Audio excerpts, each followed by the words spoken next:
So, and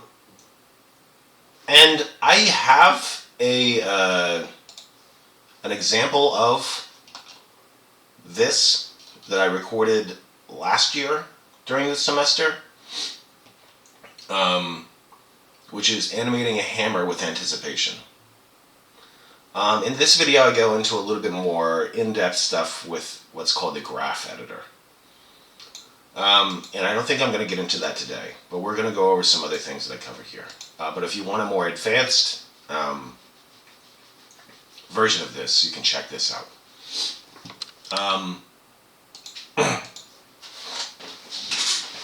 So maybe what I'm actually going to do first is let's try to animate, let's try to reproduce that first principle of animation, which was like this squash and stretch.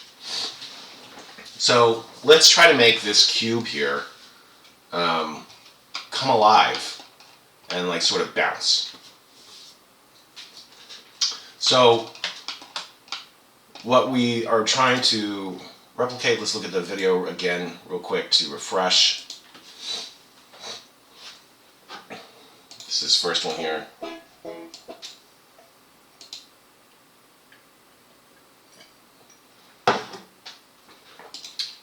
Squash and stretch.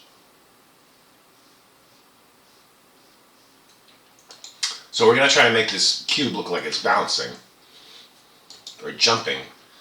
And to sort of accentuate that movement, we're going to try and add some sort of like squishiness to it. So let's start off by making a sort of plane. I'm going to go to Add, Mesh, Plane, and that's just going to give us a two-dimensional plane, and I'm going to scale this out.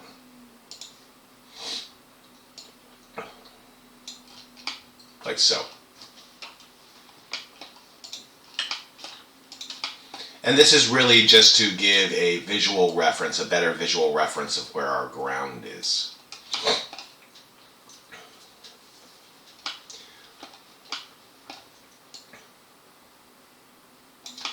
And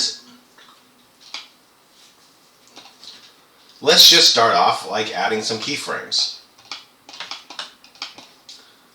I'm going to expand this down here a little bit. And I'm going to pull up my transform information over here, my site tab. And so we wanted to make this guy jump. So maybe we can make them like sort of jump high, like here, and then fall, and then bounce a couple times. No? So, first step I would do is to, let's right click on this cube, and we know this is its starting point. And get a good position so it's not maybe clipping the ground here. And I'm going to right click and insert keyframe for location. Now, I set a keyframe, and my looking in my timeline window at the bottom, I'd see that that was set for, our time was already at the beginning of the animation. We were at frame 1. I didn't check that, but that was by default. So let's move forward in time. I'm going to left click and drag to move our timeline marker to maybe something like 20 frames. And again, for this GIF, we're going to want to keep it, we're going to make this into a GIF. Let's try keeping it under 120 frames for now. So I'm just adjusting the length of our animation over here with our start and end value here. So at frame 1, or 0 essentially, the cube is in this position. At frame 20, we're going to move them up. At this point I could turn on automatic keyframe, and I could just move them. And it would set a keyframe. It's setting a keyframe for location, rotation, and scale right now. And personally, I like to add my keyframes intentionally. So I'm going to move this guy up, and I'm seeing that the only thing that's really changed because I moved it up on the X value is the Z value is the Z location. We see that X and Y haven't changed and they're green, meaning there has been no change. But Z has changed. And so I could just add a single keyframe just for Z. And if I look over here, I could right click and choose Insert Single Keyframe. So now, if I look in my timeline here, and I drop down all this information and I see what's going on, we see we have keyframes for XYZ location beginning. But then when we move to frame 20, there's like a gap here. And this gap is where there's no X or Y keyframe. And I'm not really going to be making this animation with this like cube bopping up and down moved left or right. So if I really didn't want to have any keyframes for X and Y, I could select them. I could left click, hold shift, select the other, hit delete, and just work with keyframes for Z. This is up to you, how organized you want to be with this. If we hit play, it moves up. And I'm just going to sort of lay these out. The timing's a little off to me, but I'm just going to lay them out and we're going to adjust afterwards. So we know it goes up, and then we're going to move it back down.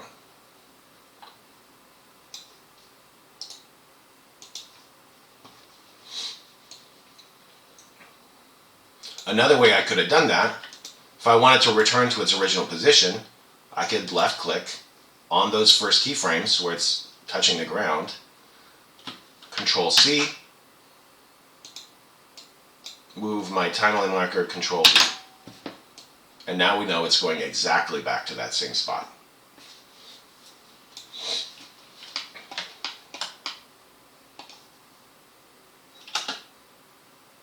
So it's jumping, kind of, slowly.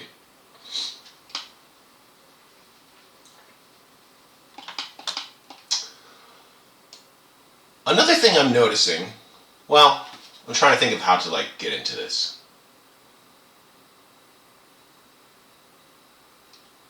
So I'm thinking that let's first adjust the timing for this. So let's move these keyframes here because I feel like watching this, it's taking too much time. It's like that doesn't feel like a jump. A jump is usually sort of boing and then falling down. Maybe a fall is a little bit slower than the acceleration of it sort of jumping up in the air.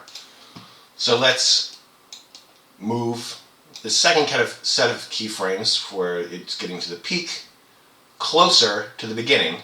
So we're looking at more like 8 frames for it to jump up. That's a little bit better, maybe too fast for now. And then we can have it fall maybe at frame 20.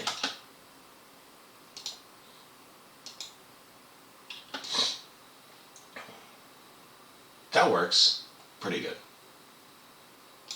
Maybe a little bit closer.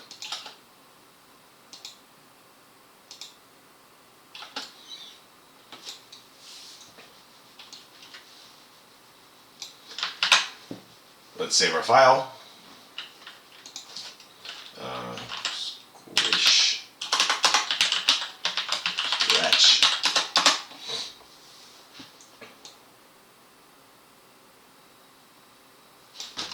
So one thing we noticed, do I still have this up, is in this example they're giving, it sort of bounces up. But as it sort of travels fast, when it accelerates, the shape sort of expands or sort of stretches out as though it's trying to meet that, or as though it's being stretched out by the speed of its motion. So let's try and mimic that here. let's say this is its original shape, and let's say let's first add keyframes here because we like how it begins in its original shape. So let's right click, insert keyframe for scale, because we're going to scale this thing. And we're maybe going to scale it on like one side or more in one direction. So we have our first keyframe, it's scaled normally, and it's going to zoom up.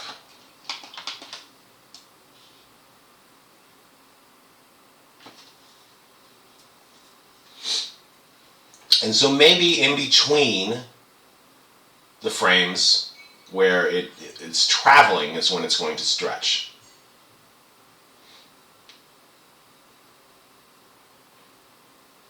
So let's maybe frame 5, kind of halfway almost between those two. Let's just scale it. It's going to scale on the z-axis, like so. And then we can right click on this and say insert keyframe for scale. We're good. We could insert a single keyframe right here just for the z-axis because that's all we changed. But we might be scaling the other sides or like making it get squat or something, so we might as well add one for everything. And when it gets to the top, maybe we would squish it so it's not its original size, but maybe a little more squat, so it sort of gets compressed as it reaches the peak of its jump. Insert keyframe, or right click, insert keyframe, scale. Or at this point you could have had your automatic keyframes turned on. So that's looking familiar.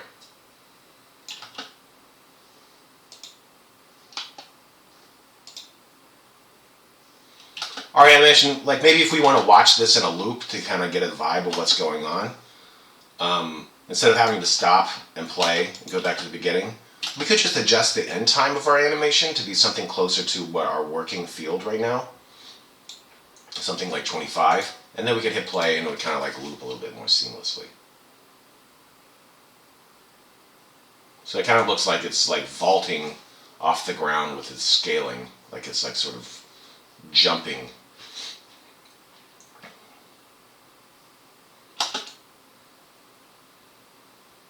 Make it squishy.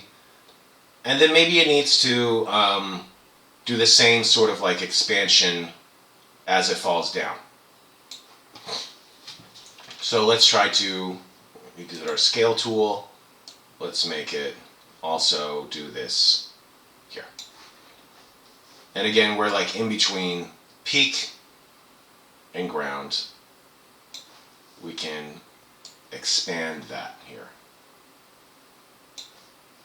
And then right click, insert keyframe, scale. We need to return to its regular shape. One way we can do that is just select, we see X, Y, Z here, so these bottom 3 keyframes, we can left click, drag to box select, and then we could Control C, Control V.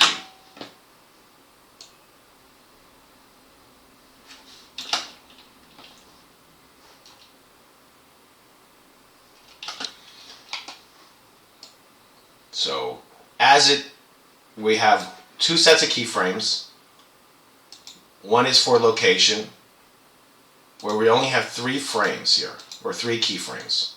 At the beginning, touching the ground, peak jump, and return to the ground. And then we have a set of scaling, where it's original shape, stretched out to show that it's like speeding up,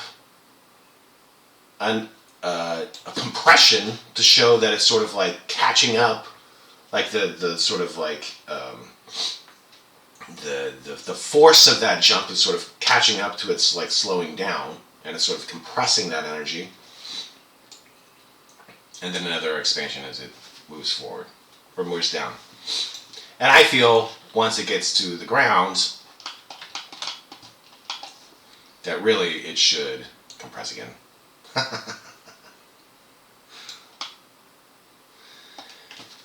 So we have it like this. Right click, insert keyframe for scale.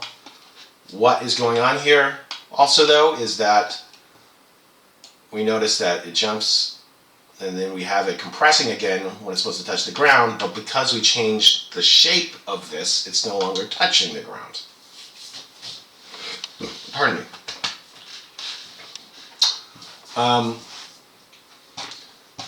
So we could just adjust for this specific frame. We could move it down.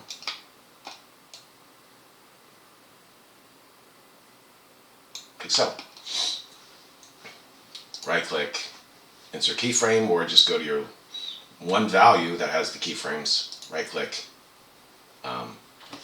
Sometimes you see replace instead of insert keyframe, and that means that there's already a keyframe there, so you're saying I want to replace this with this new value.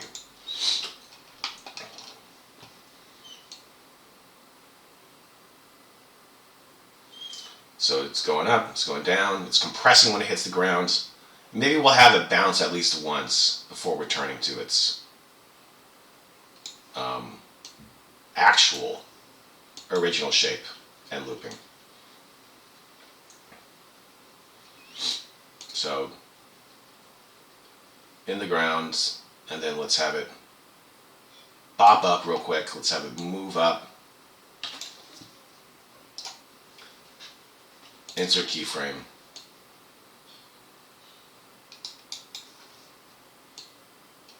Have it go down. We can just have this like roughly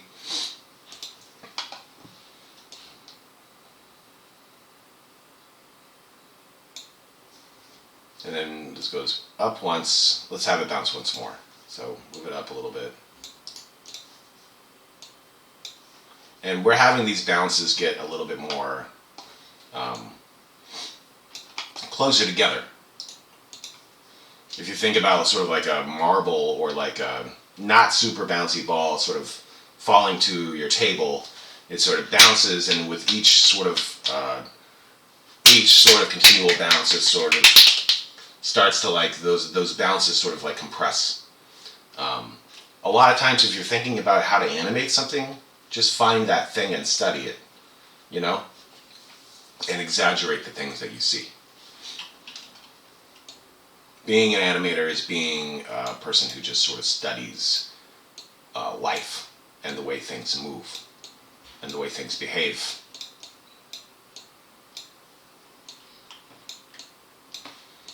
And I just did that just to clean up some things. I just sort of in autopilot, just thinking about how things might be spaced together. So we have bounce 1, bounce 2, and bounce 3.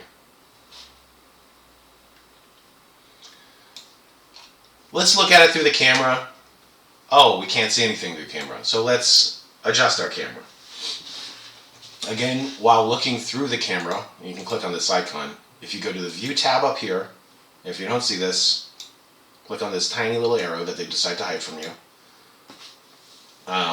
Go to View, Camera to View. And we can hit play while we do this, so we can see the extent of our motion. And also remember, if I were to make this for this project, whoops. If we were to look at the requirements,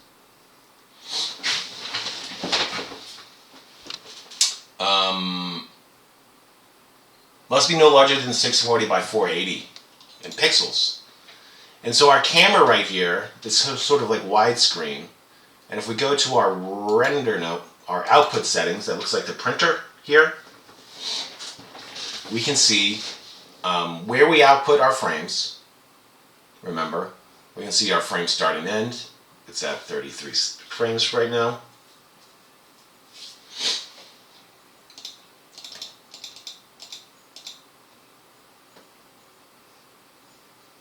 And we can adjust the resolution. So I'm going to make this 360 by 360, a square. Once we change that value, our sort of aspect ratio of the height versus width change, now it's the same, so it's a square. We can now maybe zoom into the action a little bit more.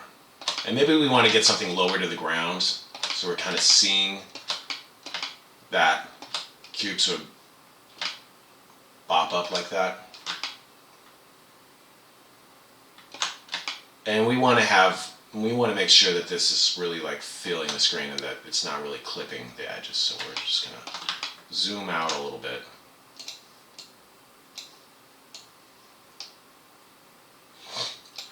And remember, you can rotate, zoom, and shift your view by clicking and dragging on any of these tools right here in the top right of your 3D viewport.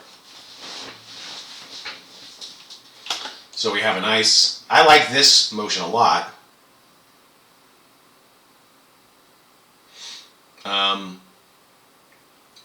We need to have some scaling action here.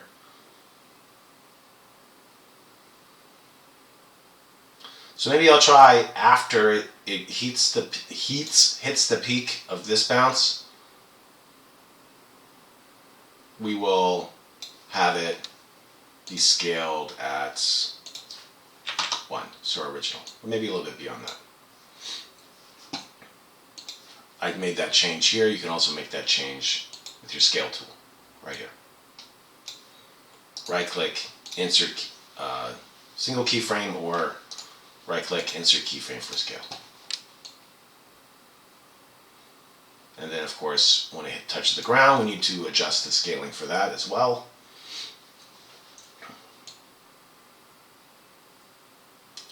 And let's just have it something like that.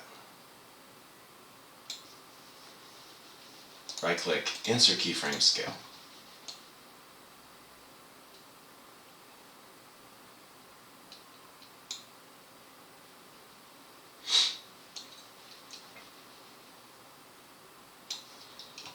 Again, maybe we'll just have this guy now return to its regular scale, which would be 111 for this one at the end of the animation, so it loops.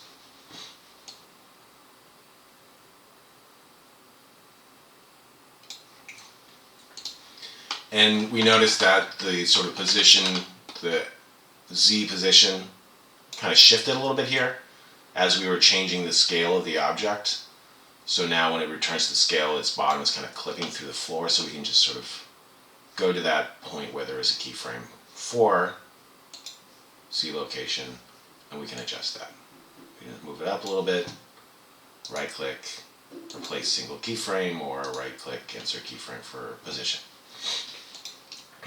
Oh, and I've been moving my camera around while I'm doing this, so I'm going to have to repost that.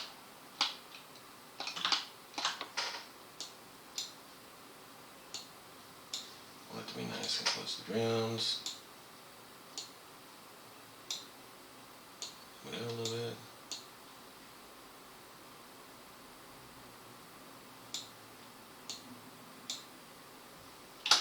There we go. Now I can go to view, uncheck camera to view so I don't screw up my camera again.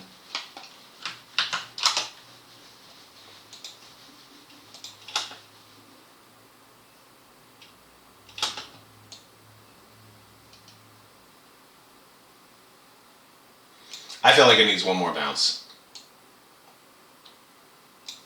We'll make it just the same. Maybe we'll just do one frame over so it's really short. Move it up a little bit. Right click, insert keyframe. And then move it over 2 frames. And then we know this is where we want it to rest. C location, left click to select, Control C, move forward, Control V.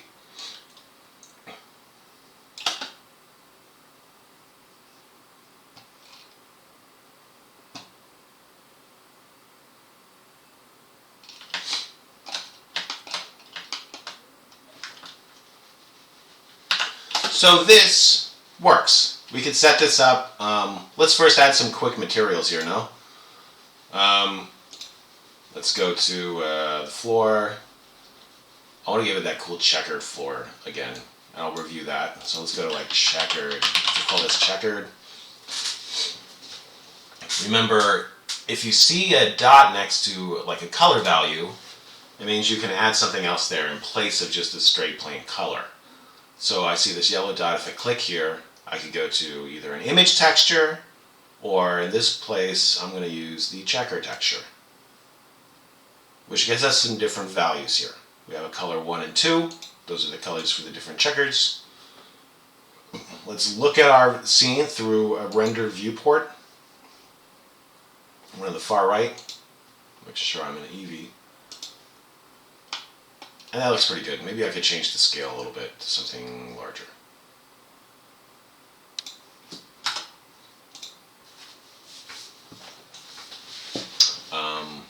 We can look at our worlds. We can change this to something brighter, maybe bluer.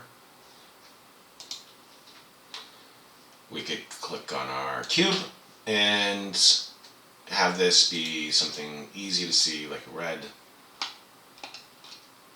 And honestly, this view kind of is bugging me now. So I'm going to switch this to something a little bit more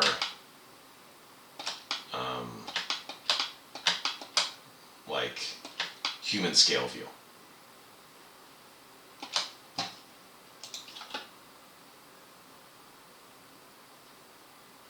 That's pretty good.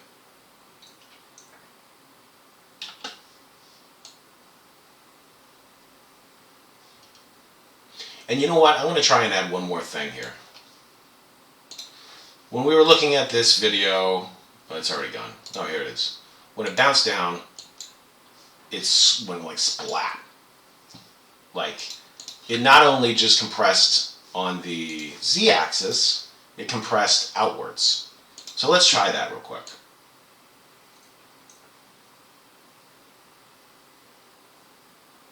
So here's where it's like splat.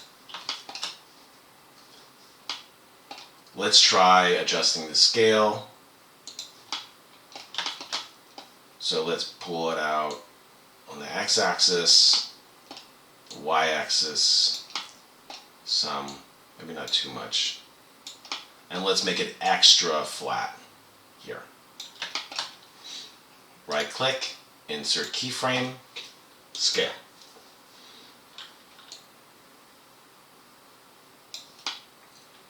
And we can go to that same point. We see because we made it more sort of flat that it's not quite touching the ground, so we can adjust this, move it down, and then right click, inserts keyframe location.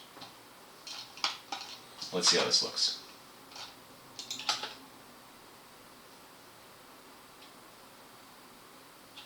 It's kind of quick. If we wanted to give it some more space in here, we could just left click, select all of these keyframes, left click drag, and move them over to get some more air in here.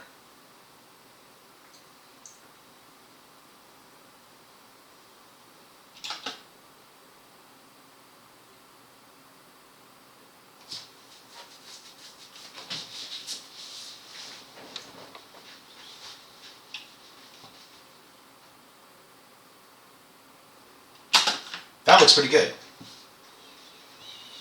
I still kind of want like a better environment. I always feel that like the world, sorry, I just did that real quick. Let me show that to you how I did that. I always feel like the world in the world setting here always makes things sort of get washed out. So I try to like light things manually more when possible. And I kind of feel like enclosing this into a room. So let's just like add a plane. Let's scale it up. We're just making another one of these. I could just select this, right click, duplicate, and then rotate it. I'm holding Control again on my keyboard while I'm rotating, so it sort of forces it to those like 5-degree hash marks, which makes it easier to do something absolutely perpendicular at 90 degrees. I could have also gone to this information here and just said 90 degrees rotation.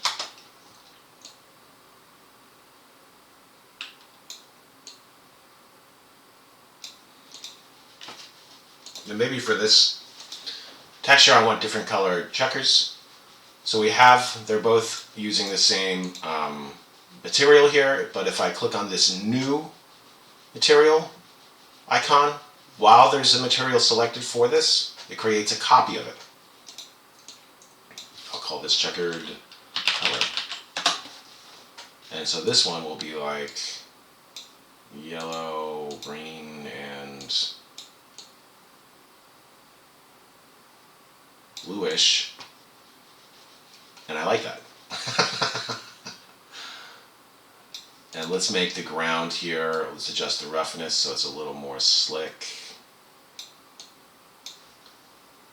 Let's just make the world dark,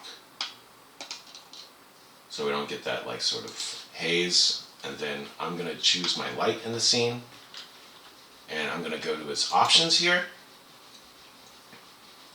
and I'm going to make it a sun. You can change how any sort of lamp functions at any point in the light settings here, in the object data tab. I'm make it a sun. If you convert it from a point to a sun, a point light has like a wattage, like think of like a light bulb of 1,000 watts. The sun takes that information differently. I think this is like the strength of however many suns that we're used to. So that's like 1,000 suns. If we hit 1 or maybe 5, it turns out a lot better. And we notice that we need to rotate our sun so it's kind of facing our scene.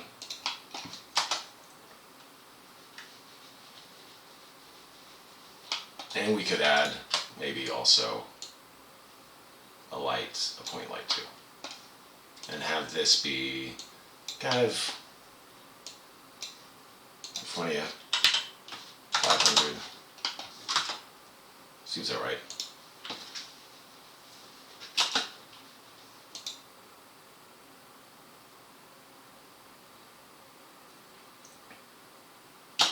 What if I wanted to give this cube like some I don't know, eyes? Make it sort of like more cartoony. Let's just try that real quick. I'm going to use my cursor. I'm going to add the 3D cursor to this cube because that's where I want my next object to emerge from. I'm going to let's add just like a sphere. And I'm going to rotate this sphere 90 degrees. So the point is sort of facing us. I'm looking through my camera. I'm going to scale this down.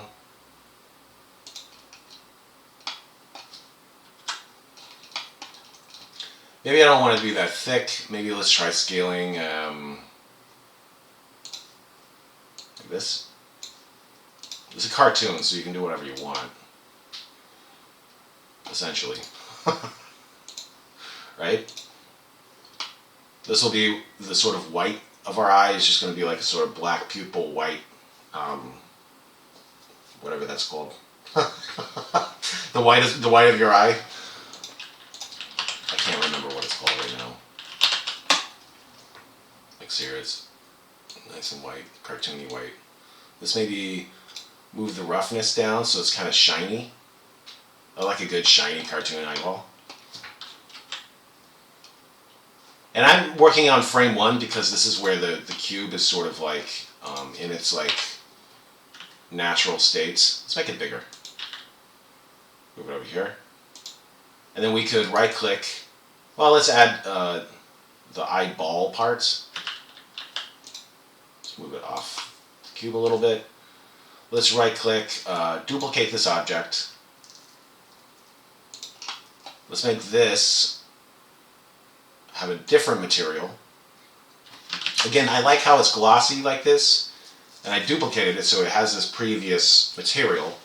I want the same material, but just for it to be black. So if I just click on the new material, it makes a copy of that same material.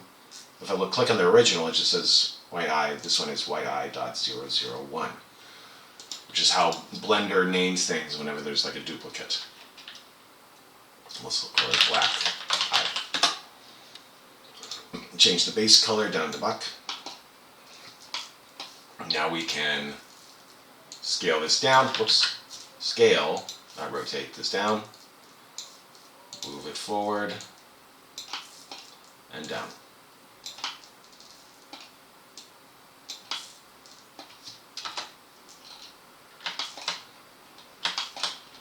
There's an eyeball.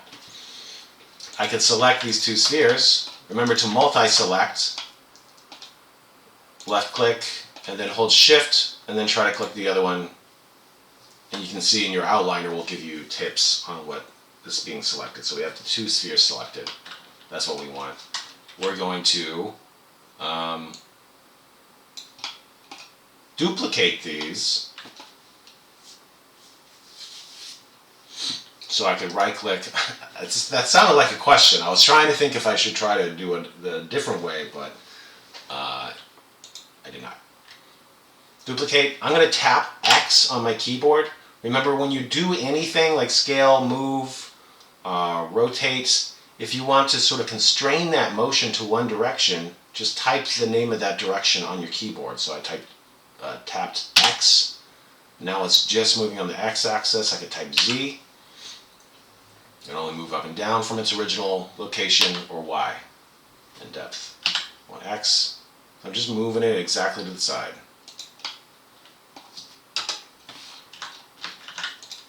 So, we have these cool eyes, and therefore this box, to make it look like a cartoon, which is awesome. But, we play the animation, those eyeballs aren't going anywhere. And you're like, oh man, like I just added all these cool keyframes to this cube, and now I want to add these eyeballs to it. Do I have to like add keyframes for these eyeballs to like have them sync up with this cube? And the answer is, if you want to, but no, you don't have to. And this is a good moment to introduce a different skill or feature in 3D software and animating, and that's called parenting. So, the way parenting works, and maybe I'll just do, I wonder if I could do this real quick. Yeah, I'm going to make a different collection here, and I'm just going to hide, I'm hiding what I just worked on. And we're going to do something real quick as an exercise. I'm going to add a cube, and I'm going to add just any other object. We'll call it a sphere.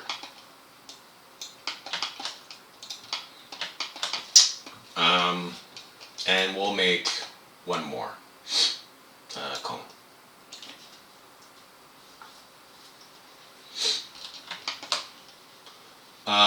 So I'm going to have, I want these three objects to follow this cube. And I want this cube to be the sort of like master control.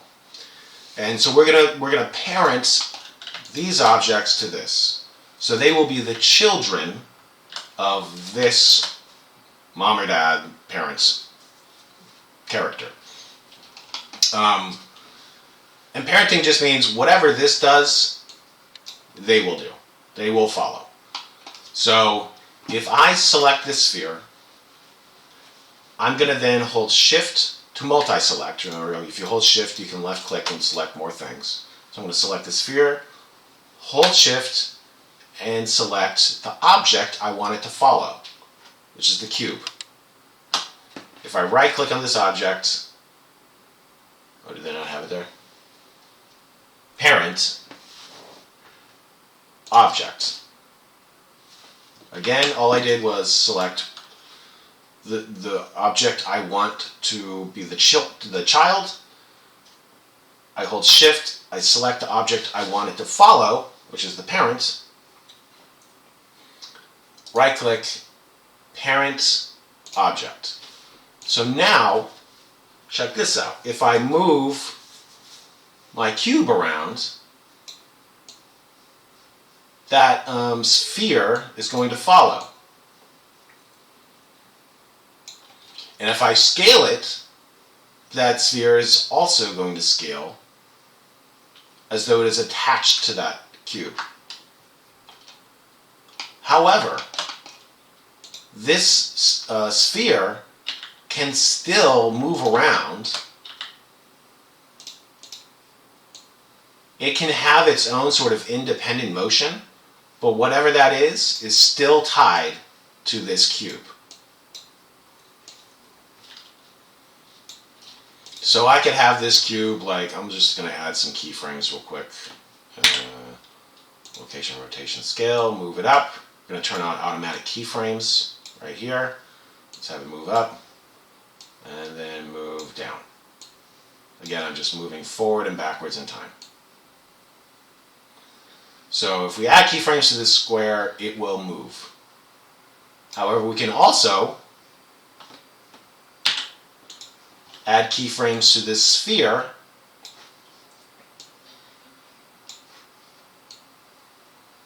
and it will move. However, it's going to be moving still in tandem with this. So it's still receiving the same sort of like motion from the cube because it is the parent. You can have things chained in that, like, I could have this cone also follow the cube, where if I select the cube or the cone, I choose what I want it to follow. I could have it hold shift, select the cube, right click, parent object.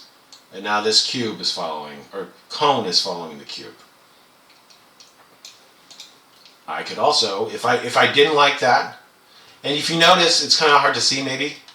Oh, and I just remembered I need to do something here. My bad. Let me know if I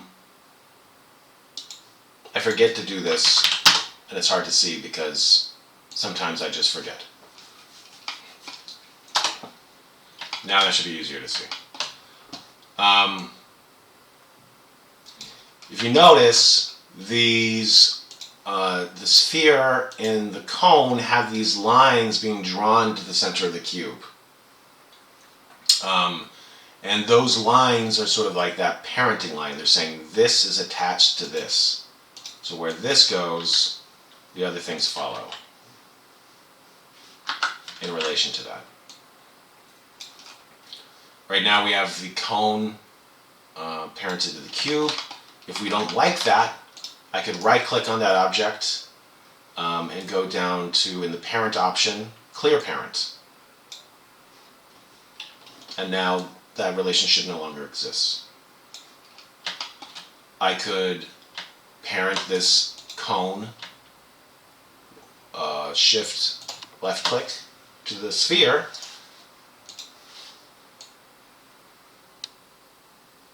and now the cone is following the sphere and the sphere is following the cube.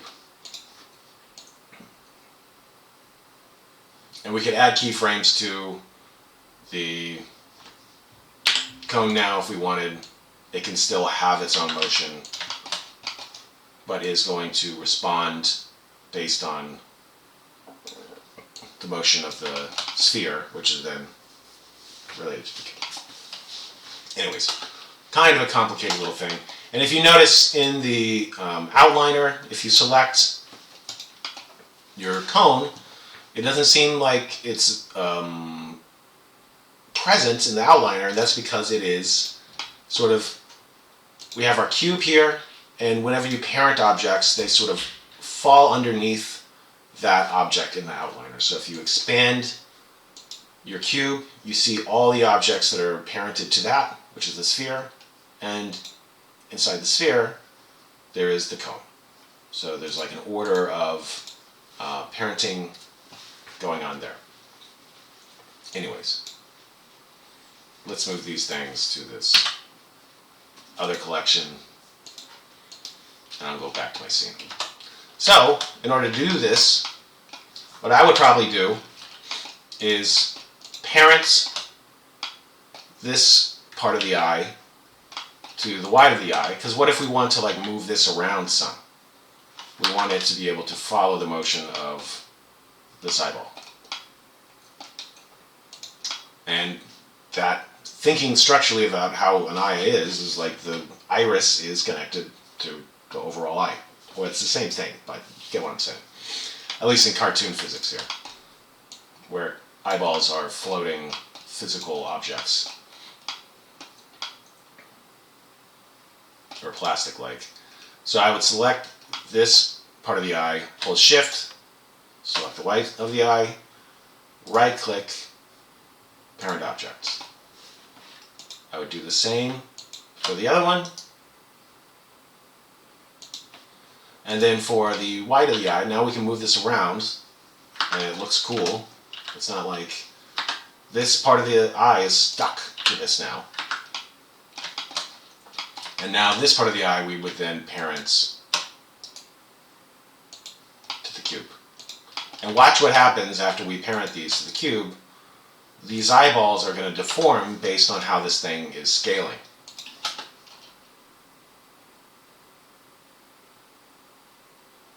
So that's pretty cool. Oh, that's cool. So now we have sort of like a lively character here. And it's because we put these like googly eyes on it. Right? That's the secret of animation, everyone. Just put some weird eyes on it.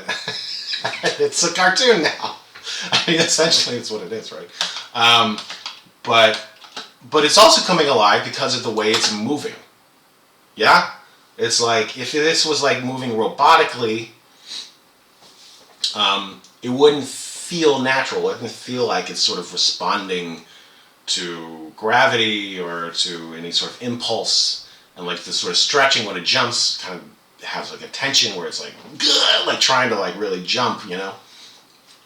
And these are the things, these are the small details that are really just sort of exaggerating motion and sort of breaking the laws of physics to exaggerate those motions to really drive them home, you know, to really make them punch. And we can maybe try one level of refinement again, where we could, remember, because these are parented, does not mean we can't add any keyframes to them. So I kind of want to like, maybe as he's about to fall, maybe those like eyeballs sort of stay up there a little bit longer, as though they're sort of like haven't caught up with gravity yet, as the rest of the body has. So maybe we could try that with these eyeballs first. So it would be like he's like up here, and let's add the two eyes selected. Let's add a keyframe for location. It goes in it, and let's just say at this point they're like further up. I have automatic keyframes on right now. I'm going to turn them off. And then we know this right here is where the regular position is. So we could Control-C, copy, and paste these maybe right here. So, whoops, C. Select the keyframes, Control-C. Okay. I don't know why this isn't working, but yeah, man. Yeah, I don't know why that didn't work, but there we go. So now this is like a brief little thing, brief little tweak, but already it's starting to add these like details. That small little woof makes it feel like it's falling faster. We could even have them sort of pop up higher, like after this first bounce. So maybe like right around here, we could have them be like There. Right click, or just right click, insert keyframe, oops, insert keyframe, location. And then have them bounce back, of course, maybe around here. I remember my first set of keyframes is the original position. So I'm going to right click, duplicate, and then once you move your mouse, you have that set, and left click to place.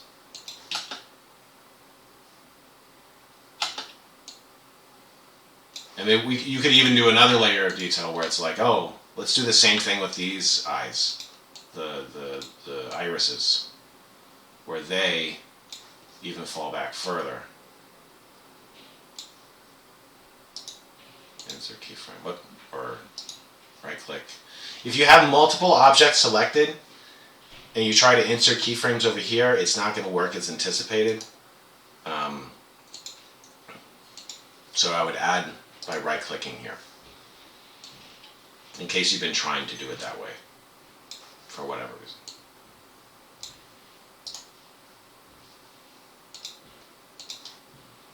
And then we can right click and duplicate the first ones.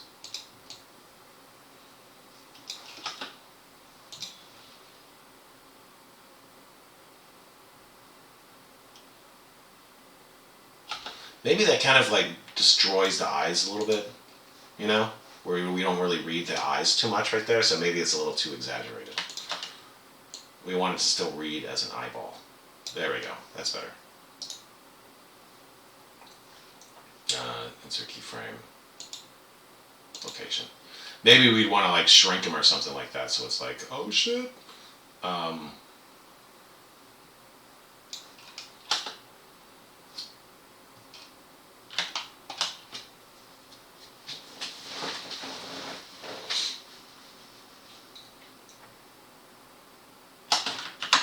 So, if we like what we see, one thing that would be cool for this, remember I like to, you want to go over your render properties and your output tab before you are done and you're ready to like output this animation. So, let me make sure I'm still recording. Okay, good. So what we do here is, let's first look at render settings. Render engine is Eevee, great. Sampling, whatever is there, 64 should be fine for this. And then you have some options. Bloom, if you want it to be like kind of glowy. I don't put blue on everything though, because it kind of gets annoying. Screen space reflections. Remember, this makes it so the objects in your scene reflect onto each other. You notice they changed a little bit. When you turn this on, all of a sudden this wall is reflecting under the ground. So it adds a level of realism.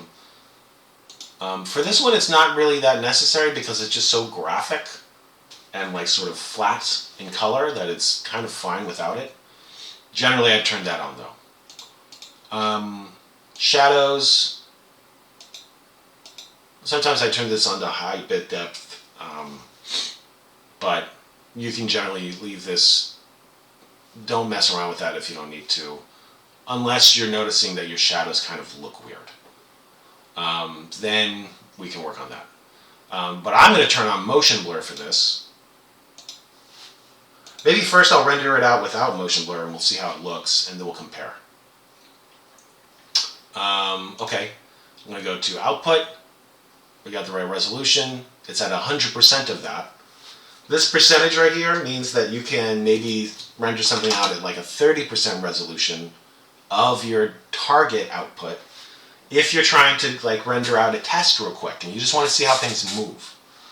Like if you had something that's like, you know, a really big 1920 by 1080 whatever HD thing, and to make one frame of that at 100% took 5 minutes, and you're like, I just want to see how it looks kind of faster.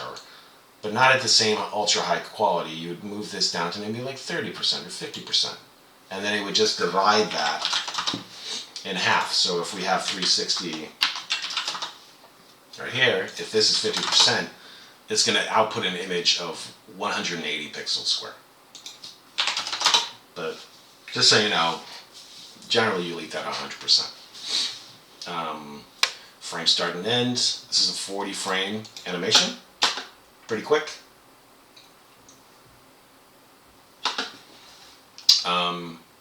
Frames per second is at 24. I like that right now. I would recommend working in this for a GIF. If you're working in 60 frames a second, it's not going to make any sense. And we could choose maybe, yeah, PNG is fine. Sometimes I do JPEG. And let's choose a folder here. So let's go to desktop, class. This is where I've been putting stuff. There's frames here. Let's add a new folder. Call this box jump frames. Go inside of it. Click accept. Now we see that folder as our output. This is where all our images are going to go. And now let's render animation. This looks really small on my screen simply because I'm using a 4K monitor. Let me zoom this in.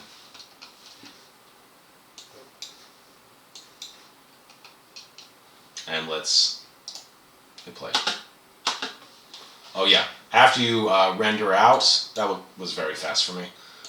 We could go to View Animation, and you can play it real quick in Blender. Let's zoom this up. So this is without motion blur. And it works. Let's see how it looks with motion blur. Let's re-render this. Let's go back to our render settings, turn on motion blur, which is actually a new feature for Eevee. For a while you weren't able to do that. Wow, that's very fast. Now, render view animation. Let's see how that looks.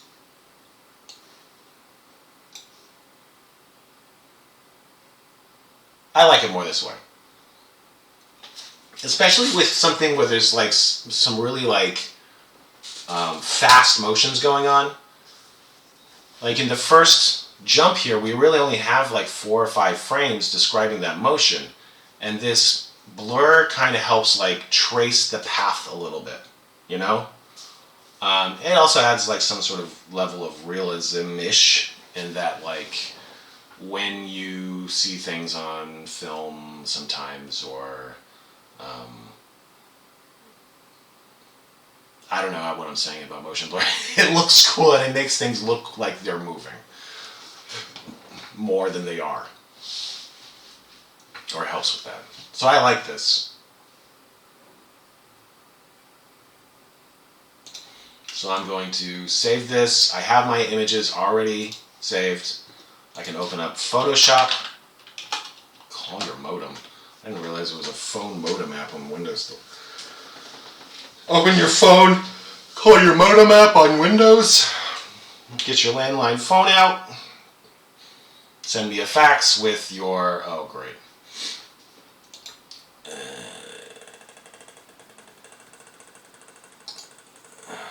Allow me 1 second, please.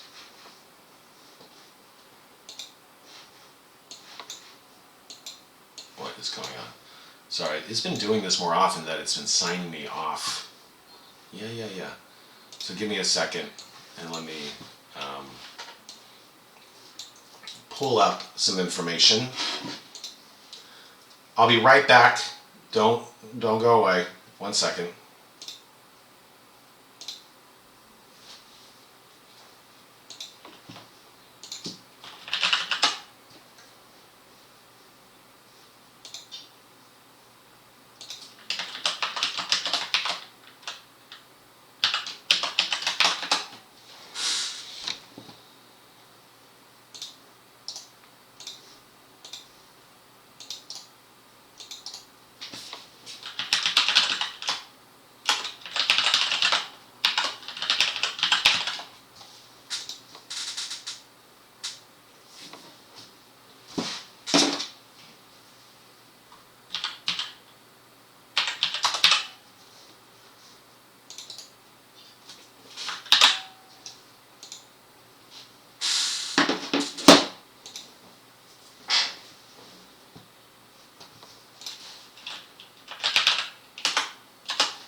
All right, I'm back. I'm back. I'm back.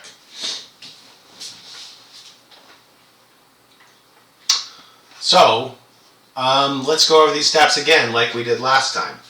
So, let's find the folder, desktop class.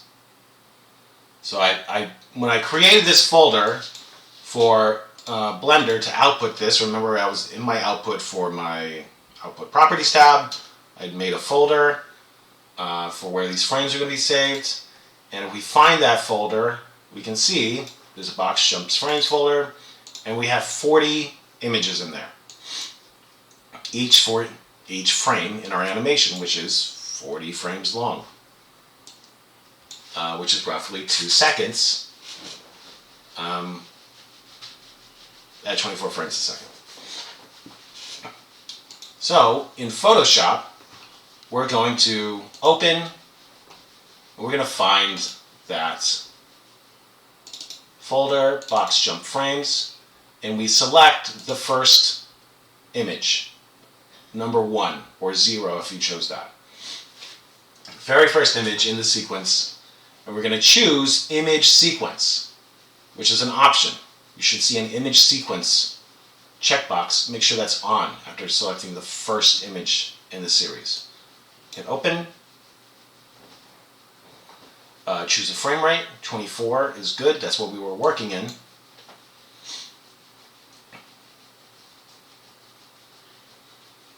And now we have a video preview of this in Photoshop.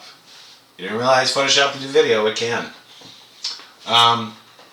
So now we could go to File, Exports, Save for Web. We want to choose GIF. We can preview our animation.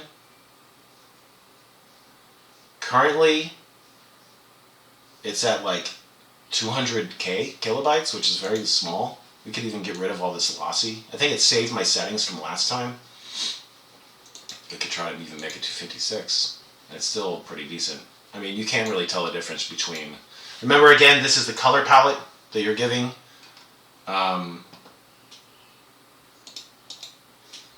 Your GIF.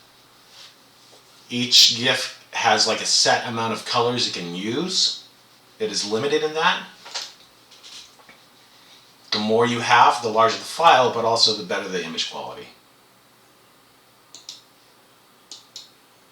But I'm not really seeing a difference between 128 and 256, but the size is about the same, so might as well go with the bigger one. An important thing to look at the bottom here, there's a looping options. Make sure it's forever, because no one wants to see a looping GIF loop once and then stop. That is like heresy. So make sure this is forever. Now we can save to the desktop, sure.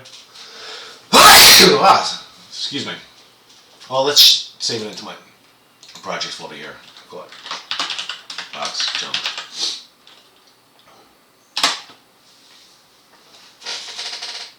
And close this. You can save it as a Photoshop file if you want. And now, let me pull up our browser.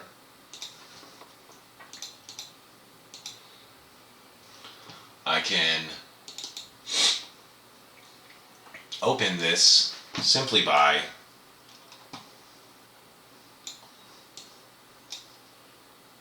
dragging that into a browser, because GIFs are essentially a browser-based medium. Now, a sick GIF. And so if I were to submit this for the midterm, I would say that I use the squash and stretch principle of animation. Remember, some of these principles are not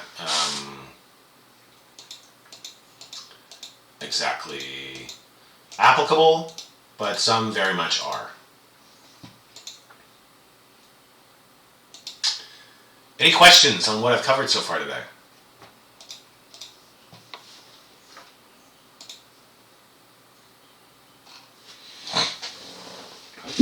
I have a question. Yeah.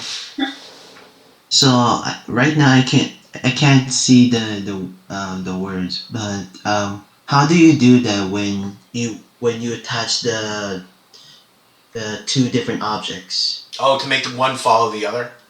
Yes. That's called parenting. Everything? Okay. So you select the object that you want to be sort of the child, the one that will follow. Okay. You hold shift, you select the thing you want it to follow, which is the Mm-hmm. parent. Right click and then choose parent, object. Okay. There's a lot of options there. Just choose the first one, which is object. All right. Awesome. Thank you. So, like right now, even after I changed the because I did change the. This was like halfway through the demo. I apologize about this. I changed the resolution scale for the interface. Ooh. At 1.5, is that? Can you read the menu stuff? I mean, at a certain point, it's just like you just kind of have to follow along, I guess. But like, let me know if you need me to bump that up at all at any point, if that's going to be more helpful.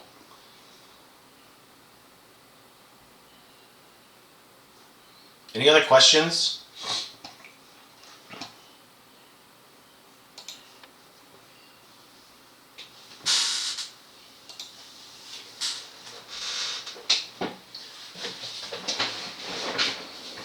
Professor, I have a question. Yeah.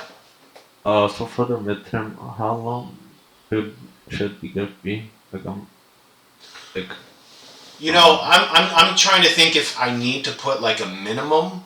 I mean, what I just made right here is only 40 frames, so like almost 2 seconds. I'm gonna say it needs to be at least this. Mhm. I might say something like 50 frames.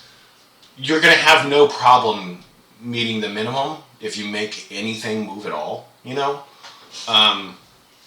I do have a. Let me pull it up over here. I do ask that you don't have it longer than 200 frames, right here, which is around 7 seconds.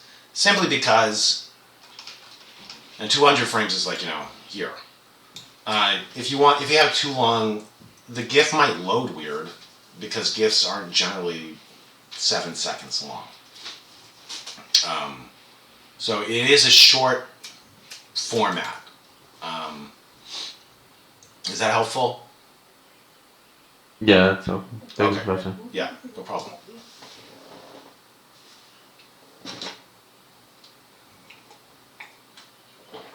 Any other cues?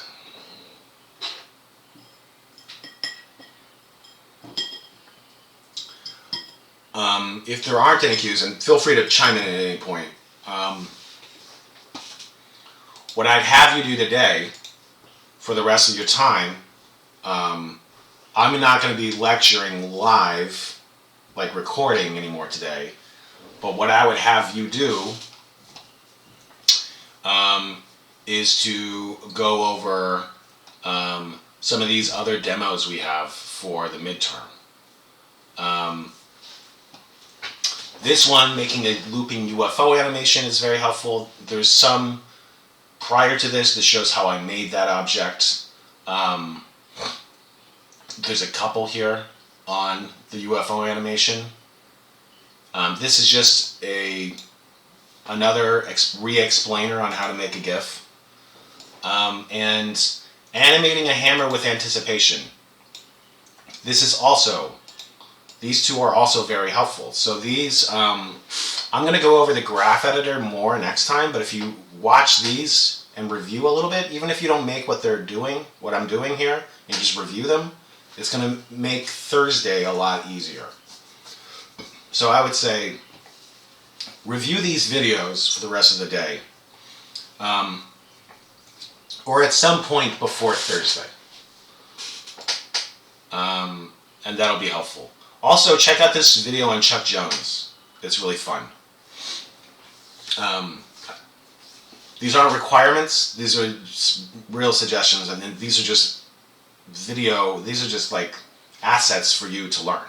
So, specifically these down here and making the looping UFO animation, these are helpful videos. I would suggest going over those. And I would suggest watching Chuck Jones' video because Chuck Jones is cool. And I guess I have a link. I'm not sure what this site is. Giftmaker.me. Oh, yeah. This is like a very like... Almost feel like it's, yeah, a very low-key gift making site for those who, for whatever reason, I understand, aren't able to get like the Adobe license this semester. Is there anyone like online right now that is unable to have like Adobe Creative Suite license for class? Because we're using Photoshop here now, but later on for the final we're going to be using Premiere to edit things, and there are options if you don't have it, but I just want to know how many people do. Is there anybody here online right now that doesn't have Adobe or has the ability to get Adobe software?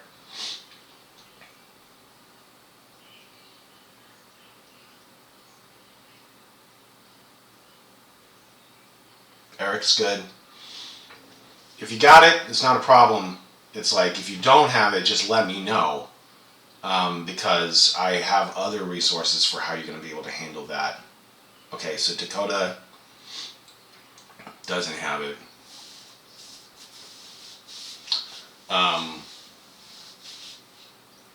It seems like the majority so far have it. Dakota, I would look into it. I know, I'm not sure if you have, like if you check in with some fellow students and see, it looks like Eric was able to have it with his CUNY email.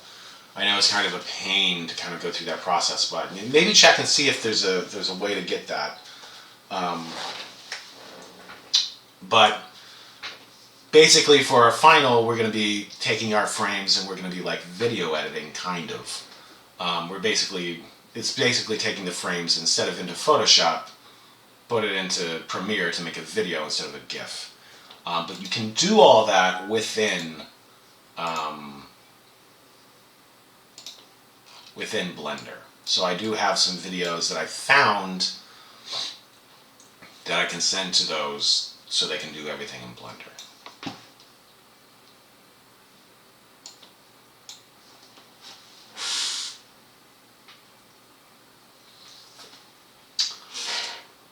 Oh, okay.